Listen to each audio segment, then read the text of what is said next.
Déjà, dans un premier temps, je vais me présenter hein, quand même, c'est la moindre des choses. Donc, je m'appelle Jean-Marc Garnier, je suis dirigeant de Vacom à Marne-la-Vallée et consultant en ressources humaines. J'ai 50 ans et j'ai un parcours essentiellement centré sur la grande distribution au sein d'enseignes comme Decathlon, Brice, Darty, Brico Dépôt et Cultura. Voilà, donc 22 ans d'expérience dans le domaine des relations interpersonnelles, puisque c'était du management, en qualité de directeur de magasin et en qualité de directeur régional. Lors de ma dernière expérience qui s'est déroulée dans une super société qui s'appelle Cultura, que vous devez tous connaître, j'ai eu cette belle opportunité de faire une formation d'un an à HEC qui m'a permis de passer ma certification de coach professionnel, de coach d'entreprise. Et qui a été un véritable virage et une source d'inspiration pour le reste de ma vie professionnelle, justement. Alors, Vacom, je vous ai parlé de Vacom. Qu'est-ce que c'est que Vacom? C'est une société qui existe depuis 1989, hein, qui a 32 ans et qui est spécialisée dans le conseil en ressources et en relations humaines, autour de 6 métiers que vous voyez donc sur votre gauche: le conseil stratégique RH, la formation, le recrutement, l'évaluation, l'orientation professionnelle, c'est-à-dire les bilans de compétences, la VE, etc., le coaching et les conférences. Voilà, donc qu'est-ce que c'est que le réseau Vacom, hein? C'est une société, comme je vous l'ai dit, qui a 32 ans, mais qui s'est ouverte à la franchise en 2009 et qui compte aujourd'hui 39 implantations en France métropolitaine et également à l'île de la Réunion, que je salue, hein, qui est connectée. 85 consultants donc, au service des entreprises sur le territoire et donc les 6 activités que je vous ai données précédemment. Le sommaire de cette intervention, donc, on évoquera les situations symbolisant l'échec de sa carrière. On va démarrer sur une note extrêmement positive. Ensuite, on abordera les manifestations du changement au travail.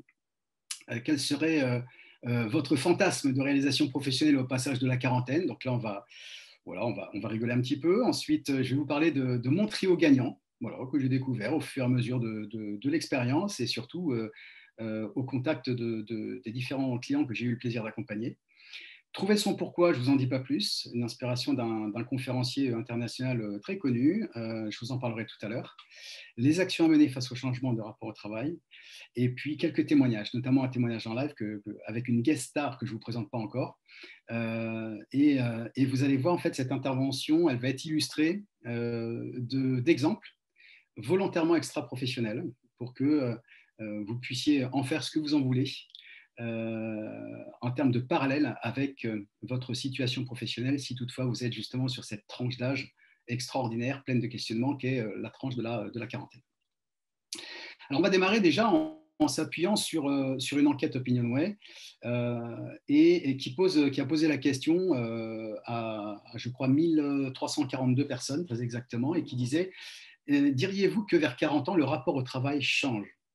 Alors là, déjà, ce qui est intéressant, c'est que la réponse est sans appel. Hein, donc, 77% de oui estiment que le rapport au travail change une fois que l'on passe le cap de la quarantaine. Alors, en rentrant un petit peu plus dans le détail, on va regarder juste les 4 chiffres principaux que vous voyez ici. Voilà, donc pour 13% des personnes interrogées ont subi les ordres de son supérieur hiérarchique. Pour 28%, on ne voit plus de possibilité d'évolution. Pour 37%, on est stressé au quotidien dans son travail. Et pour 49%, on s'ennuie dans son métier. Alors, vous voyez que la somme fait plus de 100%, bien sûr, puisque c'était un questionnaire à choix multiple. Il y avait la possibilité de choisir plusieurs propositions. Mais vous voyez que la dernière proposition, on s'ennuie dans son métier. Cette notion d'ennui, elle est assez prégnante. Et dans tous les cas, si on relie ces quatre libellés, on est vraiment sur des situations subies et non choisies. Je subis le fait que je m'ennuie, je subis le fait que je sois stressé, je subis le fait de ne plus voir de possibilité d'évolution et je subis les ordres de mon hiérarchique. Voilà. Ça démarre très, très positivement. Quand on regarde ensuite sur la question comment imaginez-vous que se manifeste ce changement de rapport au travail vers 40 ans? En somme, les manifestations du changement par rapport au travail. Alors là, ce qui est intéressant, c'est que dans ces chiffres qui apparaissent, on voit une apparition progressive de l'équilibre vie pro-vie perso, dans l'expression des sondés, une apparition également de l'envie d'autre chose à travers la notion de reconversion, et puis également une montée de la démotivation. Alors, la démotivation, c'est intéressant, puisque chez Vacom, on a pour l'habitude de dire, quand on accompagne nos clients, que personne sur cette terre n'est en capacité de motiver une personne. En revanche, on est en capacité de créer les conditions pour que la personne se motive elle-même. Hein. La motivation est intrinsèque, ça vient vraiment de l'intérieur. Voilà. Donc, la moitié de la démotivation, on peut toujours chercher des coupables.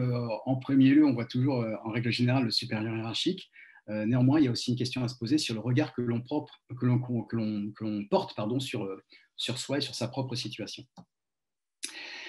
Et puis voilà, quel serait votre fantasme, comme je vous l'ai dit tout à l'heure, de réalisation professionnelle au passage de la quarantaine? Bon, c'est un petit peu léger, c'est sympa, mais bon, déjà, pour 6% des sondés, là encore une fois, le total sera supérieur à 100 volontairement, puisqu'il y avait plusieurs choix possibles. Hein. Racheter sa boîte pour devenir le boss de son boss, donc pour 6%. Changer de métier pour 13% des sondés. Avoir plus de temps en dehors du travail pour vivre ses passions, pour 20% d'entre eux. Pour 26%, ne plus stresser, la notion de stress qui revient, pour son avenir professionnel.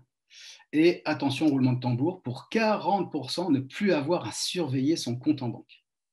Alors là, c'est intéressant, c'est interpellant, puisque du coup, est-ce que, en lisant ça, finalement, l'argent serait un indicateur, une sorte d'indicateur suprême de la réussite ou de l'échec? Alors, pour nous calmer en 3 secondes, j'ai fait appel à mon grand ami le Dalai Lama, et qui nous dit ceci: les hommes perdent la santé pour accumuler de l'argent. Ensuite, ils perdent cet argent pour retrouver la santé.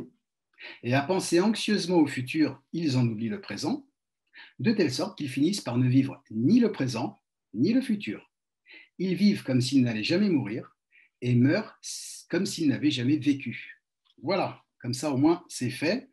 Et ce thème de l'argent m'a rappelé finalement l'intervention d'un conférencier qui m'avait vraiment interpellé, vraiment intéressé justement lors de ma certification à HEC. Et il s'agit de Christian Junio. Christian, c'est un ancien banquier d'affaires suisse et qui lui aussi a opéré un virage radical et qui a quitté le monde des affaires, le monde de la banque, pour se consacrer en qualité de coach sur le sujet central de la relation à l'argent. Et Christian Junot, il nous dit ceci: observer ce que cache sa relation à l'argent, c'est s'assurer de mieux se connaître. C'est aussi oser regarder des parts de soi que nous n'aimons pas et qui pourtant influencent notre vie bien plus que nous ne le souhaiterions.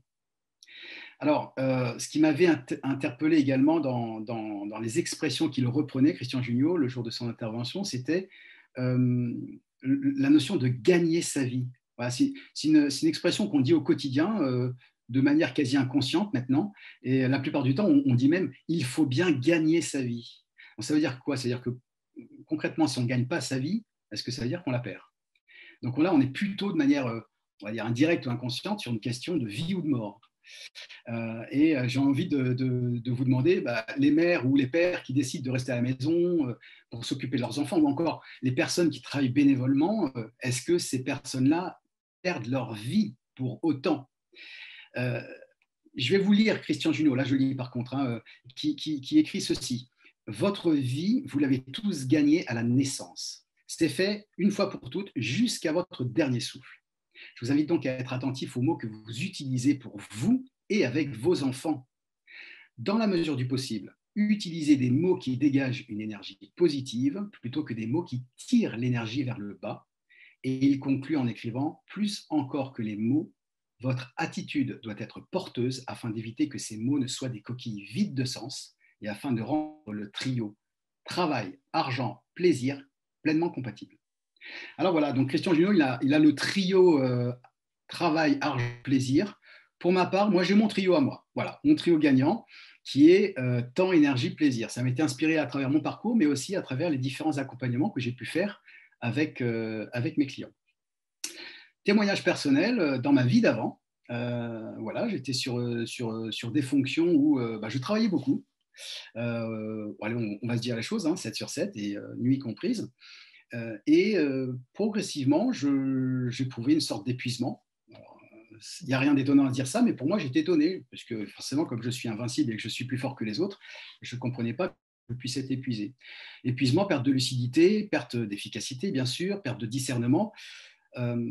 Et mon meilleur coach, qui est ma femme, me disait progressivement est-ce que tu as envie de te lever ce matin? Est-ce que c'est quoi le sens que tu donnes en fait à ton parcours professionnel? Est-ce que tu t'éclates encore? Voilà, parce que son obsession, c'est que, voilà, c'est que je prenne du plaisir à faire ce que je fais au niveau de mon épanouissement professionnel.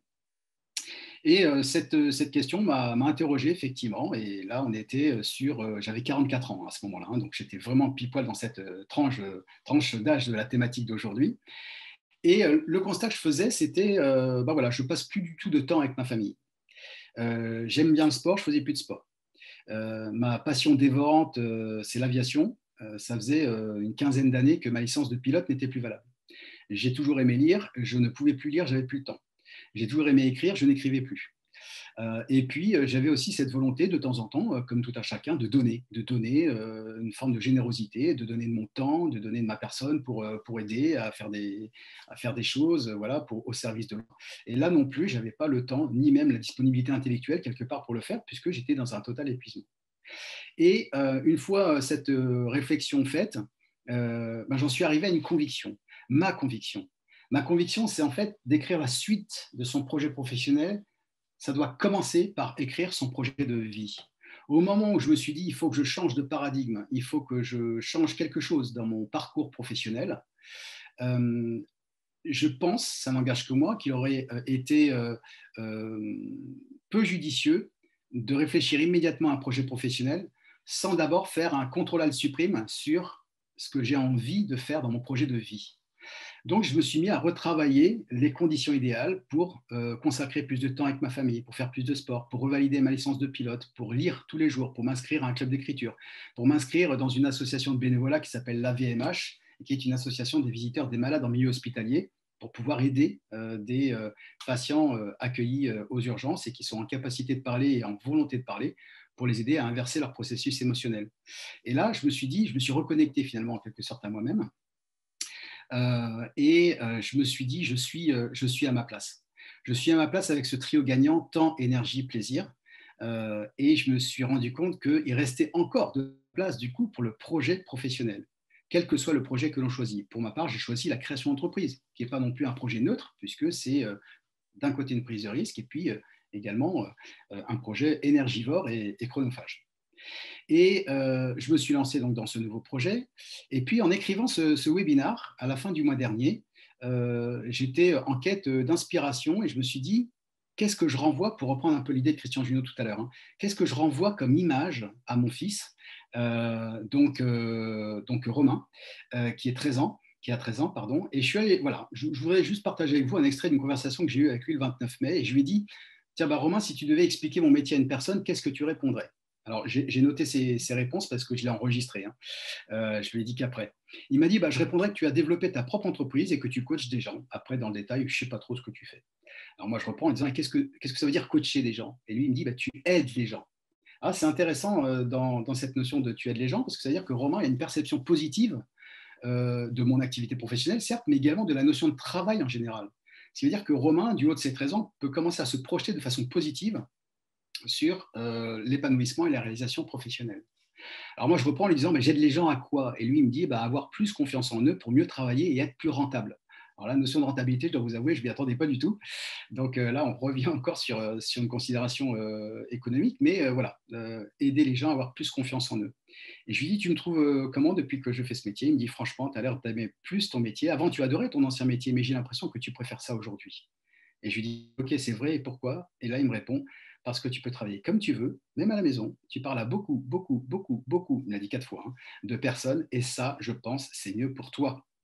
Donc là, il y a la perception positive également de la notion de liberté. Romain, il a compris le sens du mot liberté en prenant conscience qu'il faut aller la chercher, cette liberté. Et il faut créer les conditions pour rendre les choses possibles, tout simplement. Et c'est pour ça que quand j'interviens parfois en conférence à la Chambre de commerce, j'aime bien demander à l'assistance de prendre pour chacun 10 secondes de temps de parole pour se présenter. Et, voilà. Et à chaque fois, ça ne loupe pas. Donc, bonjour, je m'appelle, le prénom, le nom, et je suis gérant, dirigeant, président, DRH de telle société, tel secteur d'activité, etc. Et quand arrive mon tour, je dis, bah voilà, moi je m'appelle Jean-Marc Garnier, je suis libre et heureux. Et je vais vous expliquer pourquoi. C'est comme si sur ma carte de visite, en fait, il y avait libre et heureux. Alors, c'est pas du tout du bisounours, hein. C'est pas du tout ça. Moi, je suis vraiment très pragmatique et très ancré sur la réalité du quotidien. Mais si on ne se sent pas libre et heureux dans ses choix et dans la place que l'on souhaite occuper, on n'est pas forcément aligné pour créer les conditions de son épanouissement professionnel. Et pour ça, en fait, j'ai envie de vous parler du manchot. Voilà, c'est notre animal emblématique chez Vacom. Voilà, vous voyez, ça, c'est un manchot qui est sur la banquise. Alors, le manchot sur la banquise, on se demande à quoi il sert, en fait, parce que il a des nageoires, mais on ne sait pas trop pourquoi. Il a un grand bec, on ne sait pas trop pourquoi. Et puis en plus, je ne sais pas si vous avez remarqué, mais le manchot, il n'a pas de genoux. Alors souvent, quand il marche sur la banquise, ça peut se terminer comme ça, avec des grands moments de solitude. Et puis, on se dit, cet animal, il est disgracieux, il est plutôt clownesque. Et on se demande un peu ce qu'il fout là. Et quand à un moment donné, on prend une caméra sous-marine et qu'on filme les mêmes manchots sous l'eau, on s'aperçoit qu'ils ont un coefficient de pénétration dans l'eau supérieur au coefficient de pénétration dans l'air d'une Porsche. Et là, on se dit, mais c'est des bêtes de concours, en fait. C'est des fusées. Et en plus, c'est absolument magnifique et majestueux à voir comme spectacle. Qu'est-ce qui s'est passé entre les deux? Il y a juste eu un changement d'environnement. Voilà. Le manchot a trouvé son environnement dans lequel il va pouvoir pleinement s'exprimer et se sentir pleinement, vraiment très, très bien. Il y a 15 jours, j'ai assisté à une visioconférence de quelqu'un que vous devez probablement connaître et qui s'appelle Marc Lièvremont. C'est un ancien joueur international de l'équipe de France de rugby et un ancien sélectionneur. Voilà, il a été sélectionneur de 2007 à 2011. Et il faisait le parallèle entre le rugby et les activités professionnelles. Et j'ai trouvé cette phrase géniale: le rugby et son ballon ovale, c'est la maîtrise de l'inattendu. Effectivement, quand le ballon ovale retombe au sol, on ne sait pas trop comment il va rebondir. Mais avant qu'il rebondisse, on se prépare déjà à l'inattendu. Et en fait, ces mots de Marc Lièvremont, ils m'ont donné envie de vous raconter une histoire vraie. Cette photo, elle a été prise il y a à peu près 25 ans. Voilà, je vous ai dit que j'aimais bien l'aviation. Et là, je me prépare à faire un petit parcours en planeur, voilà, comme on a l'habitude de faire. Et c'est un circuit, voilà, c'est un circuit en planeur où j'ai décollé de l'aérodrome de Saint-Crépin, qui se trouve entre Gap et Briançon, dans les Hautes-Alpes. Et puis, l'idée, c'était de parcourir voilà, ce petit chemin-là et d'aller jusqu'au niveau des gorges du Verdon, le pont de Sainte-Croix, qui est un point de virage très connu des Vélivoles, pour prendre la photo du point de virage et dire voilà, j'ai validé mon parcours, et puis je reviens dans l'autre sens. Et là, ce qui est intéressant, c'est qu'une fois arrivé là, je me suis rendu compte que j'étais très bas et que je n'avais pas du tout suffisamment d'altitude pour pouvoir rentrer sur Saint-Crépin. Il fallait donc que je trouve des courants d'air chaud, puisque l'air chaud monte et porte le planeur. Et en reprenant mon parcours de l'allée, en fait, ça ne marchait pas du tout, puisque j'avais que des courants d'air froid. Donc, il a fallu que je fasse autrement et que j'accepte d'emprunter un autre chemin, une autre trajectoire, probablement plus longue, mais qui m'a permis d'arriver à bon port, ou plutôt à bon aéroport, et surtout en toute sécurité. Qu'est-ce qui s'est passé dans cette histoire? En fait, si on fait le parallèle avec ma vie professionnelle, mon parcours, quand je dis ma vie, c'est nous tous, évidemment. Hein, c'est pas, je ne vais pas faire, une conférence magistrale sur moi. Voilà ma trajectoire professionnelle. Et le trait orange, voilà, c'est la trajectoire qui était initialement prévue. Et puis, voilà, tout un tas de contextes, on se parlait d'environnement tout à l'heure, qui n'est plus vraiment propice à l'épanouissement, au développement. Si je choisis de rester dans ce courant d'air froid, au bout d'un moment, je vais être en atterrissage forcé et je n'arriverai pas au succès, je n'arriverai pas à ma réalisation. En acceptant de casser les choses, de changer de paradigme et de maîtriser l'inattendu, je suis allé vers d'autres endroits plus propices pour voir s'il y avait des courants d'air chaud qui pouvaient me porter. Je les ai trouvés, ces courants d'air chaud, et comme vous pouvez vous apercevoir, ce n'est pas rectiligne, hein, c'est compliqué. Mais je l'ai fait, je suis arrivé à bon port sans aucune difficulté. Donc là, en fait, c'est juste l'air froid et l'air chaud, c'est de façon symbolique la distinction entre la peur, qui est ici, et l'opportunité. Et la peur, en fait, Eleanor Roosevelt en fait une belle définition. Eleanor Roosevelt, c'est une ancienne diplomate et militante américaine, accessoirement ancienne première dame des États-Unis. Mais pour moi, le plus important, c'est qu'elle était diplomate et militante américaine. Et elle dit: vous acquérez de la force, du courage et de la confiance dans chaque expérience où vous cessez de fixer votre regard sur la peur. Donc voilà, la symbolique du voile en planeur, ça induit que moi, je peux facilement choisir un autre environnement. Alors, ce n'est pas toujours aussi facile dans la vraie vie, et plus particulièrement dans son parcours professionnel. Alors, du coup, moi, je me suis dit, c'est peut-être pas honnête de dire, bah voilà, si vous n'êtes pas content, bah, changez d'environnement. Donc, j'ai réfléchi en écrivant cette conférence à un autre exemple, un contre-exemple bah, en fait, pour lequel le changement d'environnement n'était pas possible. Et cet environnement duquel je ne peux pas sortir, bah, c'est mon corps. Moi, il y a donc un peu plus de 20 ans, j'ai été atteint d'une neuropathie motrice multifocale avec bloc de conduction. Bon, c'est un nom savant, hein, mais qui en gros a pour résultante de perdre 95% de motricité au niveau de mes deux mains. Alors, c'est un peu interpellant au début. Et je me dis, mince, qu'est-ce qui se passe? Qu'est-ce qui m'arrive? Je perds le contrôle d'une partie de mon corps. Et là, bah, je me suis rendu compte qu'à l'hôpital de la Pitié-Salpêtrière, il y avait deux groupes qui se sont formés. Bah, voilà, le groupe des gens qui étaient en colère, voilà, qui voulaient évidemment porter plainte contre la terre entière, à commencer par l'État et les labos pharmaceutiques. Et puis bah, ceux qui étaient dans une forme d'acceptation, quelque part. Voilà, donc ça, c'est plutôt le camp que j'ai choisi. Alors, ce qui est intéressant et en même temps dramatique, c'est que les gens qui se sont mis en colère, bah, en fait, aujourd'hui, quand je regarde, ces personnes-là sont pour la plupart en fauteuil roulant et pour certaines personnes, malheureusement, ne sont plus de ce monde. Là où on me promettait le même destin, ben moi, en fait, j'ai fait 3 fois le marathon de Paris parce que bah, cette pathologie qui n'était pas prévue au programme, elle m'a permis de devenir une meilleure version de moi-même. Et puis voilà, donc bah, je suis passé de la peur à la résilience en quelque sorte. Alors du coup, c'est quoi la résilience? Bah, la résilience, c'est un phénomène psychologique qui consiste pour un individu affecté par un traumatisme à prendre acte de l'événement traumatique de manière à ne pas ou plus vivre dans le malheur et à se reconstruire d'une façon socialement acceptable. Donc ça, c'est intéressant parce que la notion de résilience, je me suis dit, ben, en quoi le problème qui m'arrive aujourd'hui, je vais pouvoir le transformer en quelque chose de positif pour moi, mais également pour les autres. Et c'est là où j'ai développé un intérêt particulier pour l'écriture et une personne, une psy en particulier, qui faisait la tournée des chambres en fait, de la Pitié-Salpêtrière, me disait régulièrement, mais Jean-Marc, à chaque fois que je passe dans votre chambre, vous êtes en train d'écrire, qu'est-ce que vous écrivez? Bref, je vous la fais courte, elle m'a un jour pas laissé le choix, elle a pris une clé USB, elle m'a pris tous mes écrits. Et en fait, j'écrivais la façon dont je vivais la maladie et la façon dont je voulais apporter une réponse et non pas une réaction à cette maladie. Et ben, ces écrits ont été diffusés, c'est ce que j'ai appris plus tard par cette psy, ils ont été diffusés dans plusieurs services de l'hôpital de la Pitié-Salpêtrière à des fins thérapeutiques. Et je me suis dit, waouh, c'est une super belle victoire. Ce qui arrivait et ce qui devait sembler être un malheur, ben, j'en ai fait une vraie opportunité pour moi autant que pour les autres. Voilà. Bon, pour moi, c'est une définition en toute humilité de la résilience. Et puis, ben, quand on se parle de danger, de peur ou d'opportunité, la crise de la quarantaine, c'est quoi la définition du mot crise? Et c'est quoi l'idéogramme chinois du mot crise? Moi, je trouve ça super intéressant. En chinois, ça se dit YG. Alors, je vous rassure tout de suite, c'est le seul mot chinois que je connais. Hein. YG, ça veut dire quoi? C'est en deux petits pictogrammes, en fait. Hein. Y, ça veut dire danger. Vous voyez, la personne ici, elle est au bord d'un rocher et donc elle est en danger. Et G, c'est opportunité. Donc, bah, la définition du mot crise en chinois, c'est tout simplement comment passer du danger à l'opportunité. Moi, j'aime bien.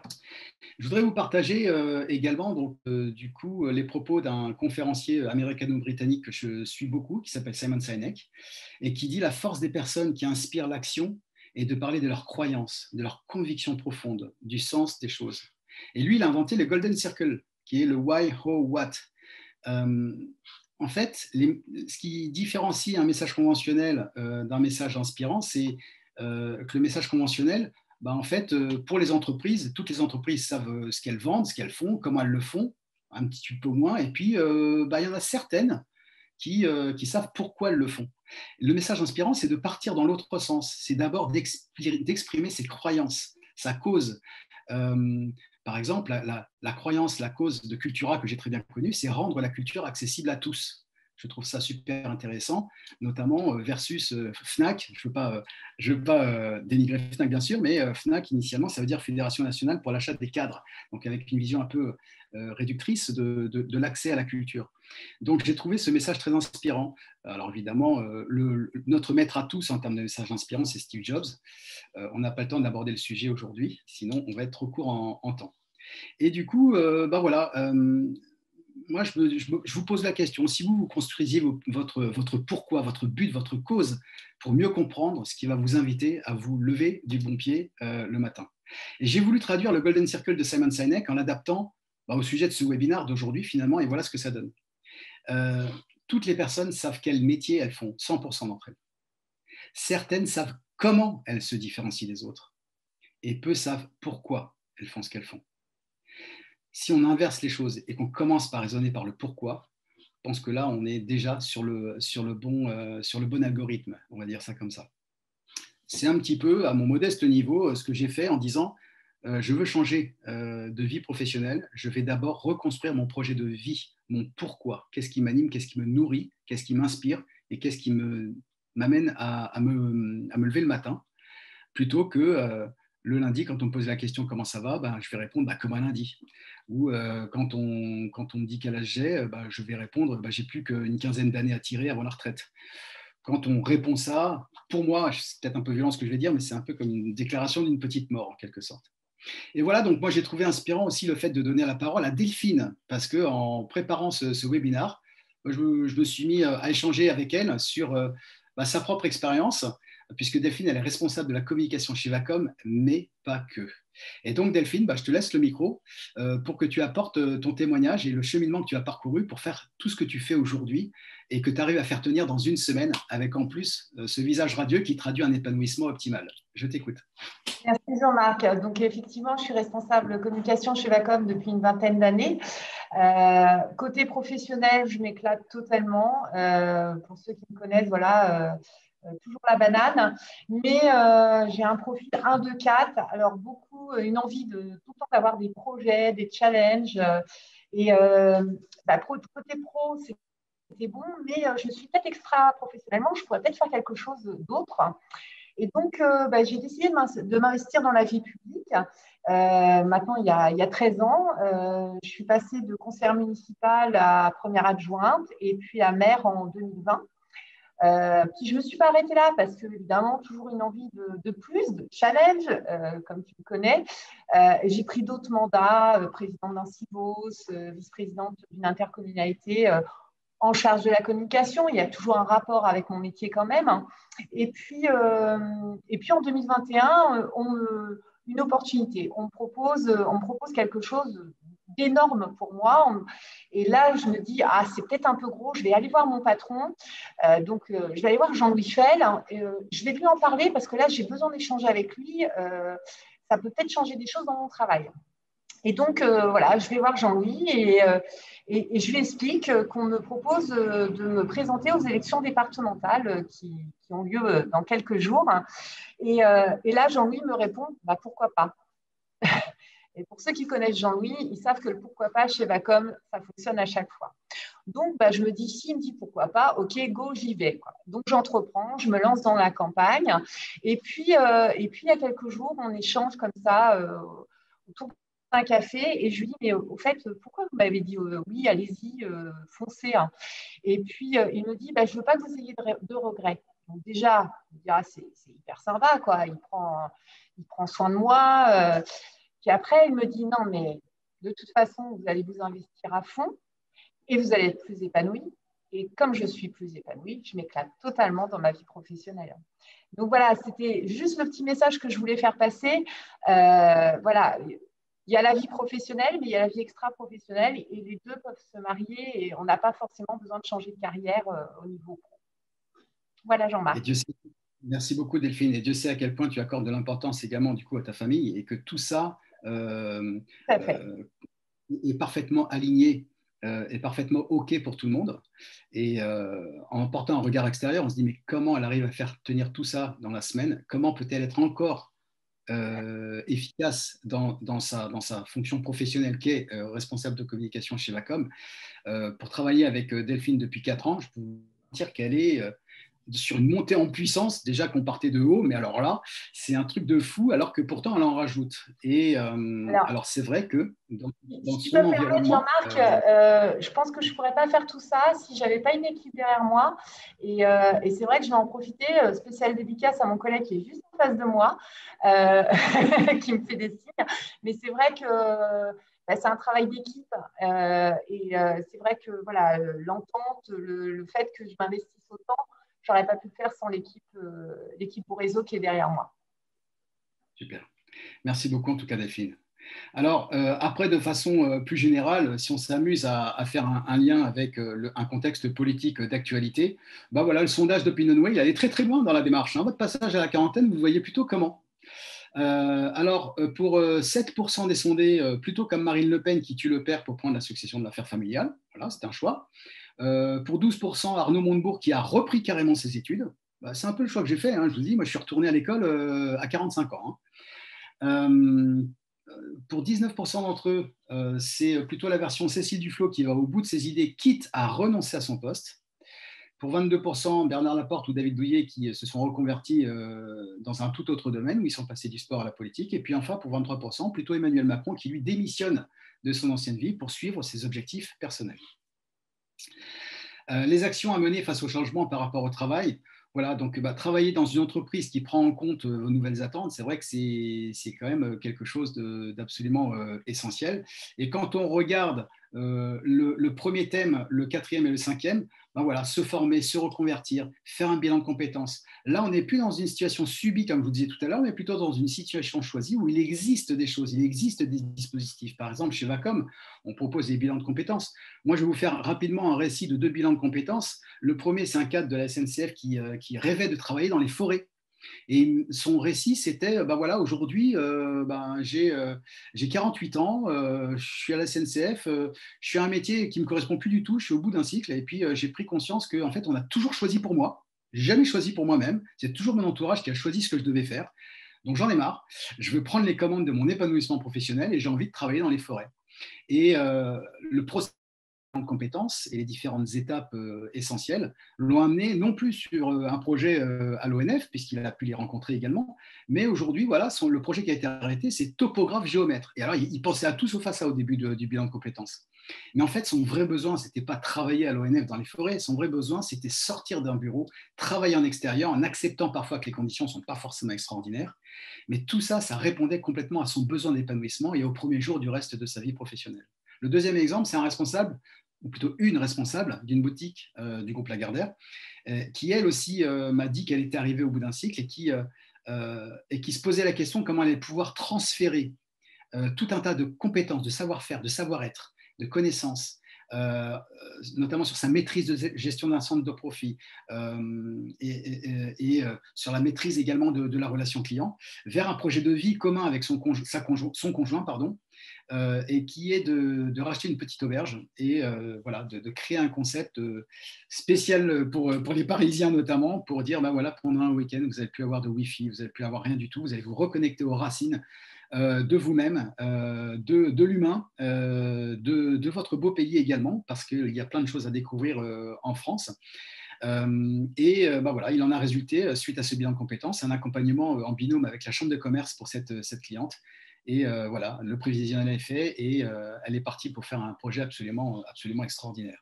Voilà, donc cette personne-là, elle aurait très bien pu dire, ouais, j'ai envie d'autre chose, mais quoi, je ne sais pas, croyance limitante, et finalement, je ne sais plus trop ce que je veux, donc je reste. Et l'immobilisme, c'est effectivement là aussi un danger potentiel. Alors, on revient sur notre ami Marc Lévremont, le retour, et qui a dit un truc génial aussi, en plus avec son humour, le rugby, c'est le seul sport collectif où pour avancer, il faut faire des passes en arrière. Et avec les Anglais pour inventer ça. Alors oui, effectivement, il faut faire des passes en arrière pour avancer.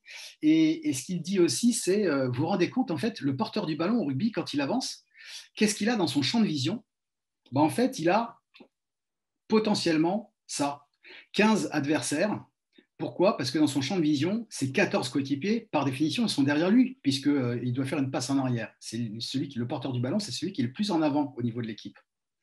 Donc, si vous gardez le ballon, vous allez forcément, à un moment ou à un autre, être intercepté par 4 joueurs. Alors, 4 joueurs, j'ai fait un rapide calcul, c'est le poids et la masse musculaire d'un cheval de concours de saut d'obstacle. Et vous voyez sur la deuxième photo ce que ça peut donner parfois un concours de saut d'obstacle où il y a une perte de contrôle totale, une chute et évidemment un danger potentiel. Et j'ai envie de vous dire, en termes d'image, là encore une fois, si les 14 coéquipiers derrière vous, c'était autant d'opportunités que vous ne voyez pas, mais qui pourraient vous permettre d'avancer en restant maître du jeu. Et donc, on a parlé du bilan Vacom, c'est également des formations, c'est aussi du coaching. C'est autant d'outils qui sont mis à votre disposition, à votre service, que vous pouvez demander pour justement réinventer votre vie et puis passer d'une situation subie à une situation choisie. Moi, ce que j'ai envie de vous dire en conclusion de tout ça, c'est en fait, il y a une différence entre réagir et répondre.